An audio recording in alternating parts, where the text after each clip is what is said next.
प्रधानमंत्री नरेंद्र मोदी जी ने 2015 में प्रधानमंत्री आवास योजना शहरी, प्रधानमंत्री आवास योजना ग्रामीण, ये 2 योजनाएं शुरू की और उसके अंतर्गत लोगों का जो सपना होता था उसका पूरा करने के लिए और एक न केवल ये सपना बल्कि संकल्प लेकर के हम आगे बढ़े हैं ताकि ऐसे परिवार जिनके सिर पर घर छत नहीं है उसको एक छत दी जाए। और उस योजना के अंतर्गत जैसा हम जानते हैं कि जो शहरी मकान है उसमें 2.5 लाख रुपए की सहायता ये दी जाती है। जिसका अपना प्लॉट होता है उसको ये सहायता मिलती है। 1.5 लाख रुपया केंद्र सरकार का होता है, 1 लाख रुपया प्रदेश सरकार उसमें देती है। 3 किस्तों में जब प्लिंथ तक उसकी जो नींव भरी जाती है उस समय 1 किस्त मिलती है और इसी प्रकार से दूसरी किस्त जब छत तक मकान पहुंच जाता है तो दूसरी किस्त मिलती है।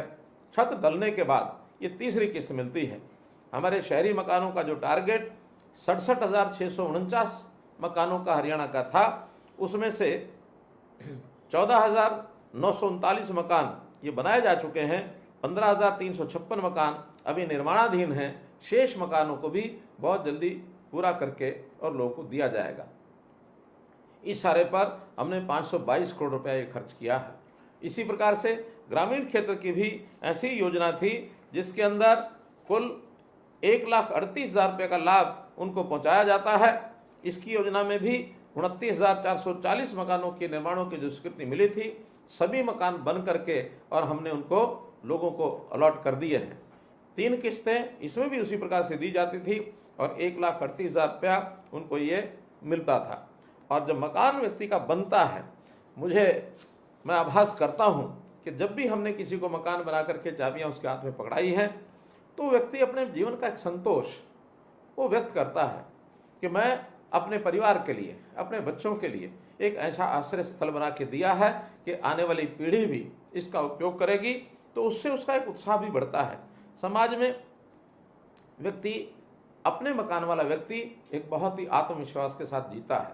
हमारा जो मकान होता है ये केवल ईंट, गारा अथवा सीमेंट, ईंट, लकड़ी इसी का मिश्रण नहीं होता, बल्कि जब कभी मकान बनता है और उसकी यादों में जब हम खो जाते हैं तो वास्तव में ही हमारी जो भावनाएं हैं, यादें हैं, संवेदनाएं हैं, एक मन में उत्सव जैसा माहौल बनता है कि मैंने बहुत कुछ जीवन में प्राप्त कर लिया है।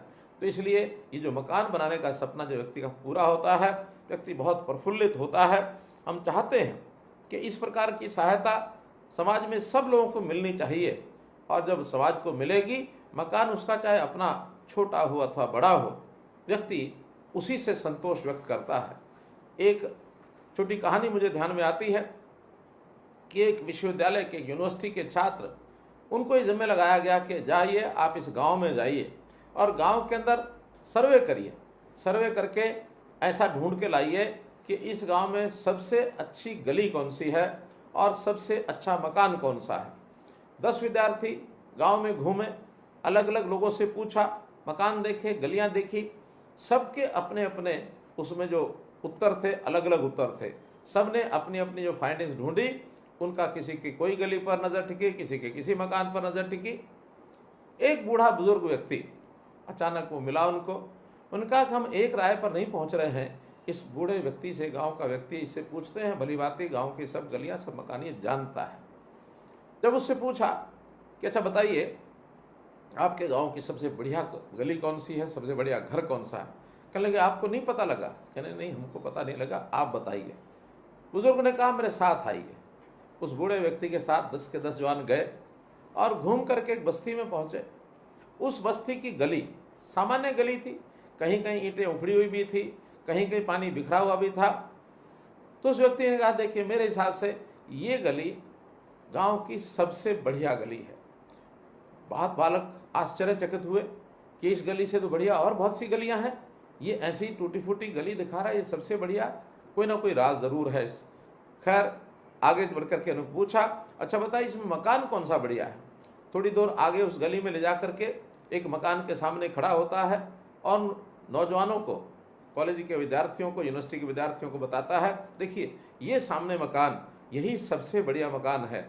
लेकिन उस मकान की देखें तो दरवाज़ा टूटा हुआ था, देखें तो अंदर के फर्श नहीं थे, देखें तो छत भी टपक रही थी। तो उस बुजुर्ग से पूछा, ऐसा कैसा कह सकते हैं कि गांव की ये सबसे बढ़िया गली है और ये सबसे बढ़िया मकान है? कहने लगे, कारण आपको पता नहीं होगा, मैं इसका कारण बताता हूँ। मेरे लिए ये गली सबसे बढ़िया गली है गांव की, और ये घर सबसे बढ़िया घर है गांव का, क्योंकि ये मेरी गली है और ये मेरा घर है। अर्थात व्यक्ति की भावनाएं जिस घर के साथ, वो केवल मकान नहीं होता, उसका घर होता है, उस घर के साथ जब भावनाएं जुड़ती हैं, वही उसके लिए सुख का कारण, प्रेरणा का कारण, उसके आनंद का कारण वो बनता है। तो हम भी जब प्रधानमंत्री की इस योजना से अगर घर जो है हमने बनाया है, उसको सरकार के सहयोग से बनाया है, कुछ हमने अपना प्लॉट लिया है, ये सब बातें करने के बाद उस व्यक्ति का संतोष ये जरूर दिखता है और इसका सपना जो पूरा होता है। हमने आगे चल करके ये भी कहा है कि व्यक्ति मकान केवल ईंट गारा और जो हम सीमेंट का घर देखते हैं और जो पैसा लगता है उसी तक सीमित नहीं रखते हैं, बल्कि उस घर की सुविधाएं वो भी उसकी बनी रहनी चाहिए। जैसे हमने देखा, प्रधानमंत्री जी ने कहा हर घर में शौचालय होना चाहिए। अब बिना शौचालय के तो घर का कोई अर्थ नहीं है। हर घर में नल से जल पहुंचना चाहिए, बिना नल से जल पहुंचे तो घर नहीं है। हर घर की रसोई में गैस पहुंचनी चाहिए, ये भी घर का ही एक अंग है। हर घर के अंदर इसी प्रकार से बिजली का कनेक्शन होना चाहिए। तो ये सब सुविधाएं जब साथ जुड़ेंगी तभी किसी एक मकान को एक घर कहा जा सकता है।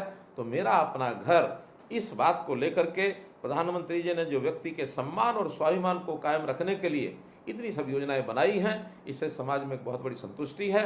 आप भी निश्चित रूप से उस संतुष्टि में भागीदार होंगे। अब विषय होता है कि आखिर आज भी बहुत से ऐसे लोग हैं जिनके पास अभी अपना घर नहीं है। इसके लिए हमने अब योजना बनाई है कि ऐसे सब परिवारों का चयन किया जाएगा, सर्वे किया जाएगा, उनसे उनकी इच्छा पूछी जाएगी और बहुत जल्दी ऐसे गरीब परिवार जो अपना मकान नहीं बना सकते हैं, इनकी जानकारी लेकर के, और हमारे विभाग, खास करके हमारा हरियाणा शहरी विकास प्राधिकरण, इनकी ओर से शहरों में एक योजना बनाई जा रही है कि प्लॉट जिन लोगों को चाहिए उनको प्लॉट दिया जाएगा, फ्लैट जिन लोगों को चाहिए उनको फ्लैट दिया जाएगा। कुछ उसमें योगदान केंद्र सरकार का होगा, कुछ प्रदेश सरकार का होगा, और कुछ योगदान व्यक्ति स्वयं अपना करेगा। उस व्यक्ति के पास यदि वर्तमान में राशि नहीं है तो उसको आसान किस्तों के ऊपर बैंक से ऋण लेकर के देने का प्रबंध भी हम लोग करेंगे, ताकि 15-20 साल के ऋण से भी वो अपना मकान बना सके। तो इस प्रकार से 1 लाख और परिवारों का समाधान आवास के नाते से हो, इस प्रकार की एक मुख्यमंत्री आवास योजना ये हमने विचार की है। बहुत जल्दी आपके सामने वो योजना आएगी और इसके बाद मैं समझता हूँ कि ऐसे परिवारों का जिनको घर की आवश्यकता थी, उनका स्वप्न पूरा करके उनकी मदद करेंगे, और आप लोग ऐसी व्यवस्था बना करके अपने परिवार को सुखी करेंगे। साथ में लगता है अपने निकट या अपना कोई मित्र, अपना रिश्तेदार, उसकी भी आवश्यकता पूर्ति करने के लिए यदि उसको हम प्रेरणा दे सकें, उसको भी इन योजनाओं का लाभ उठाने के लिए हम रास्ता दिखा सकें, तो एक बहुत बड़ा काम आप भी करेंगे। इस अवसर पर मैं आपको, जो कि आपको अपना मकान मिला है, प्रधानमंत्री आवास योजना के अंतर्गत मिला है,